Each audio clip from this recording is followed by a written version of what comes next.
कर्म फल सबको मिलता है, कोई बेटा बनकर, बेटी बनकर या दामाद बनकर और बहू बनकर। कौन आता है जिसका तुम्हारे साथ कर्मों का लेना देना होता है। लेना देना नहीं होगा तो नहीं आएगा। एक फौजी था, उसके माँ नहीं, बाप नहीं, शादी नहीं, बच्चे नहीं, भाई नहीं, बहन नहीं, अकेला ही कमा कमा के फौज में जमा करता जा रहा था।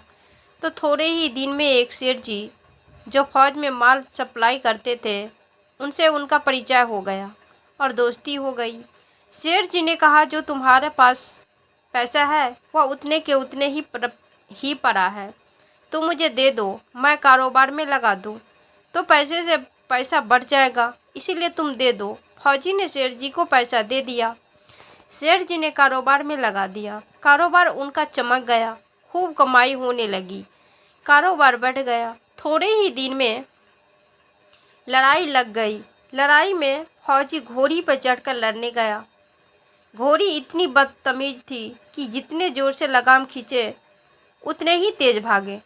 खींचते खींचते उसके गल फट तक फट गए, लेकिन वह दौड़ दौड़ कर दुश्मनों के गाल में जाकर खड़ी हो गई। दुश्मनों ने वार किया, फौजी भी मर गया, घोड़ी भी मर गई। अब सेठ जी को मालूम हुआ कि फौजी मर गया, तो सेठ जी बहुत खुश हुए कि उसका कोई वारिस तो नहीं। अब यह पैसा देना किसको? अब मेरे पास ही पैसा भी हो गया, कारोबार भी चमक गया, लेने वाला भी नहीं रहा। तो सेठ जी बहुत खुश हुए। तब तक कुछ ही दिन के बाद सेठ जी के घर में लड़का पैदा हो गया। अब सेठ जी और खुश कि भगवान की बड़ी दया है, खूब पैसा भी हो गया, कारोबार भी हो गया, लड़का भी हो गया, लेने वाला भी मर गया। सेठ जी बहुत खुश। वह लड़का होशियार था, पढ़ने में समझदार था। सेठ जी ने उसे पढ़ाया लिखाया। जब वह पढ़ लिख कर बड़ा हो गया तो सोचा कि अब यह कारोबार संभाल लेगा, चलो अब इसकी शादी कर दे। शादी करते ही घर में आ गई बहू रानी, दुल्हन आ गई। उसने सोचा कि चलो बच्चे की शादी हो गई, अब कारोबार संभालेगा। लेकिन कुछ ही दिन के बाद बच्चे की तबीयत खराब हो गई। अब सेठ जी डॉक्टर के पास, हकीम के पास, वैद्य के पास दौड़ रहे हैं। वैद्य जी जो दे रहा है दवा खिला रहे हैं और दवा असर नहीं कर रही। बीमारी बढ़ती ही जा रही, पैसा बर्बाद हो रहा और बीमारी बढ़ती जा रही। रोग कट नहीं रहा, पैसा खूब लग रहा। अब अंत में डॉक्टर ने कह दिया कि लाज मर्ज हो गया, इसको अब असाध्य रोग हो गया, यह बच्चा 2 दिन में मर जाएगा। डॉक्टर ने जवाब देने पर सेठ जी निराश होकर बच्चे को लेकर रोते हुए आ रहे थे।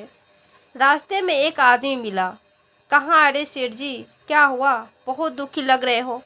सेठ जी ने कहा, यह बच्चा जवान था, हमने सोचा बुढ़ापे में मदद करेगा, अब ये बीमार हो गया। शादी होते ही हमने इसके लिए खूब पैसा लगा दिया, जिसने जितना मांगा उतना दिया, लेकिन आज डॉक्टर ने जवाब दे दिया, अब यह बचेगा नहीं, असाध्य रोग हो गया, लाइलाज मर्ज है, अब ले जाओ घर, 2 दिन में मर जाएगा।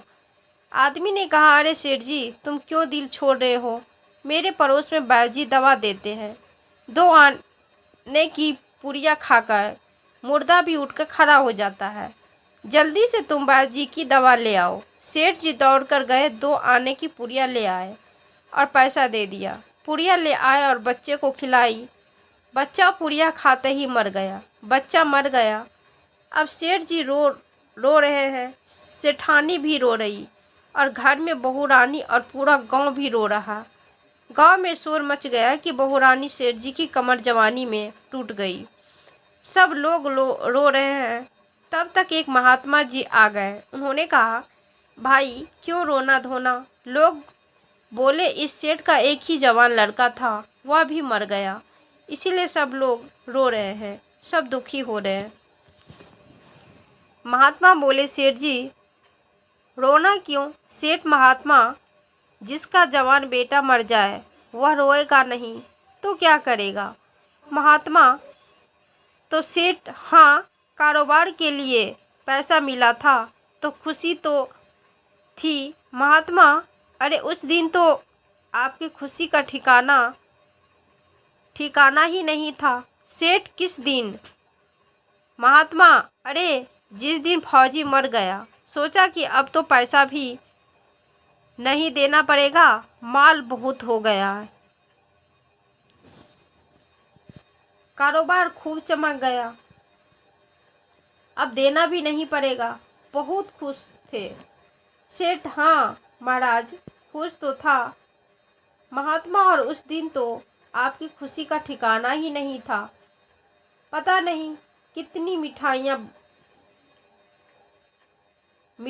बट गई। सेठ, किस दिन? महात्मा, अरे जिस दिन लड़का पैदा हुआ था। सेठ, महात्मा, लड़का पैदा होता है तो सब खुश होते हैं, मैं भी हो तो गया। क्या बात महात्मा, उस दिन तो खुशी से आपके पैर जमीन पर नहीं पड़ते थे। सेठ, किस दिन? महात्मा, अरे जिस दिन बेटा ब्याहने जा रहे थे। सेठ, महाराज, बेटा ब्याहने जाता है तो हर आदमी खुश होता है, तो मैं भी खुश हो गया। महात्मा, तो जब इतनी बार खुश हो गए तो जरा सी बात के लिए रो क्यों रहे हो? सेठ, महाराज, यह जरा सी बात है, जवान बेटा मर गया, यह जरा सी बात है। महात्मा, अरे सेठ जी, वही फौजी पैसा लेने के लिए बेटा बनकर आ गया।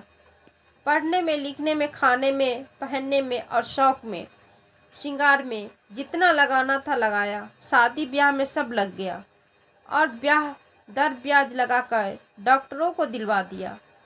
अब जब 2 आने पैसे बच गए, वह भी बाजी को दिलवा दिए और पुड़िया खाकर चल दिया।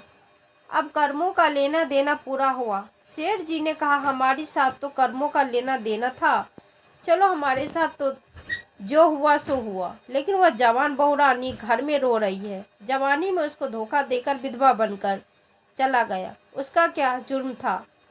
उसके साथ ऐसे गुनाह क्यों? बोले, यही वही घड़ी है, जवान में उसको धोखा दिया, इसने भी जवानी में उसको धोखा दे दिया।